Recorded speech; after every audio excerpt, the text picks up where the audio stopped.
કબૂતરને શાંતિનું પ્રતીક માનવામાં આવે છે, પરંતુ શું તમે જાણો છો કે આ કબૂતર તમને હોસ્પિટલ ભેગા કરી શકે છે, તમને ગંભીર રીતે બીમાર પાડી શકે છે અને કેટલાક કિસ્સામાં તમારું મોત પણ થઈ શકે છે। કબૂતર આવું કરી શકે એ પણ તમારી એકદમ નજીક આવ્યા વગર। કેવી રીતે અને તેનાથી કેવી રીતે બચી શકાય, જોઈએ આ રિપોર્ટમાં।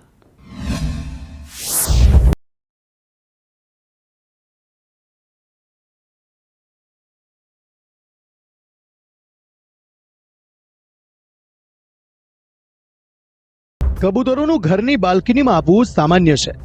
તમારા ઘરમાં પણ કેટલીક વખત કબૂતર આવ્યા હશે, પરંતુ હવે એક એવી ચોંકાવનારી વિગત સામે આવી છે કે આ શાંતિના દૂત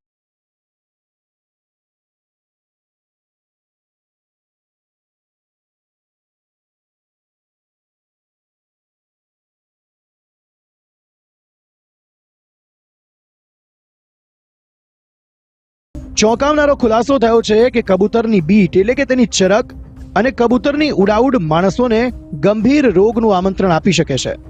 કબૂતરની ચરક અને કબૂતર પાંખ ફફડાવે તે સમયે કેટલાક બેક્ટેરિયા, ફંગસ અને વાયરસ નીકળે છે, જે શ્વાસ મારફતે માણસોના શરીરમાં પ્રવેશ કરે છે અને તે ફેફસામાં જમા થાય છે અને અંતે તે ફેફસાને બ્લોક કરે છે।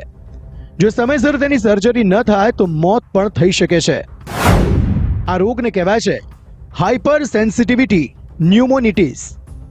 આ ગંભીર એટલા માટે બને છે કે આ રોગ થાય તેની ત્વરિત જાણ નથી થતી અને જે નુકસાન કરવાનું ચાલુ કરે છે ત્યારે માણસ લગભગ વિકલાંગતાની સ્થિતિમાં આવી જતો હોય છે।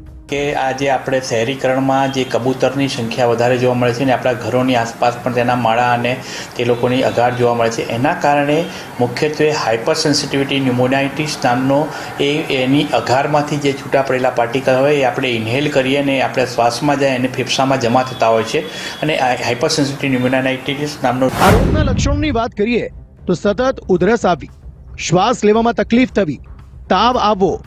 ડોક્ટર કહે છે કે મોટાભાગે લોકો અજાણતા આ રોગનો શિકાર બને છે। કબૂતરને ચણ નાખવા જતા, ફળિયામાં કે ફ્લેટની વિન્ડોમાં સતત કબૂતરના બેસવાથી મોટી માત્રામાં તેમની ચરક એકઠી થાય છે। જ્યાં આવું વધારે થતું હોય છે ત્યાં લોકો આ રોગની ચપેટમાં આવતા હોય છે। જોકે હવે બીજી એક ચોંકાવનારી માહિતી સામે આવી છે કે કબૂતરોની સંખ્યા હવે પહેલા કરતા લગભગ 3 ગણી વધી ગઈ છે। ડોક્ટર કહી રહ્યા છે કે પહેલા આવા કેસ બહુ નહોતા જોવા મળતા, પણ હવે તેની સંખ્યામાં 10 ગણો વધારો થયો છે।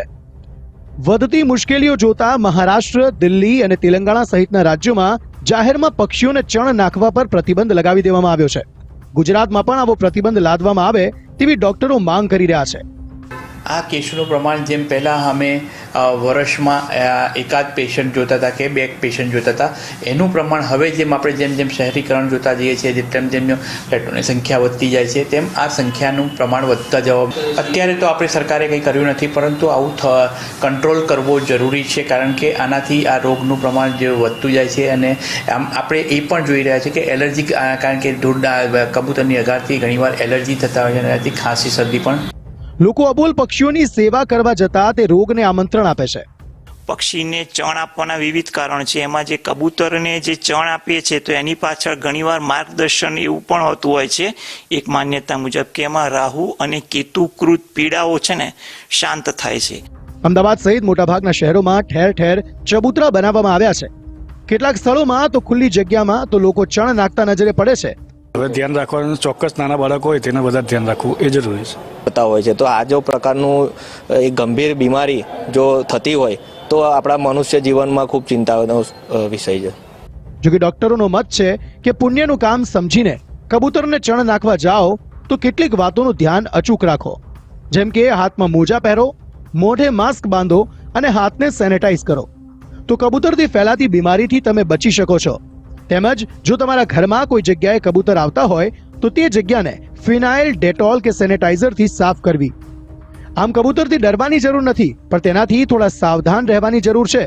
તમે જો થોડી તકેદારી રાખશો તો તમે પણ બચી શકશો અને સાથોસાથ અબોલ પક્ષીઓને તમારાથી કોઈ નુકસાન પણ નહીં થાય। કશ્યપ જોશી સાથે બ્યુરો રિપોર્ટ, સંદેશ ન્યૂઝ।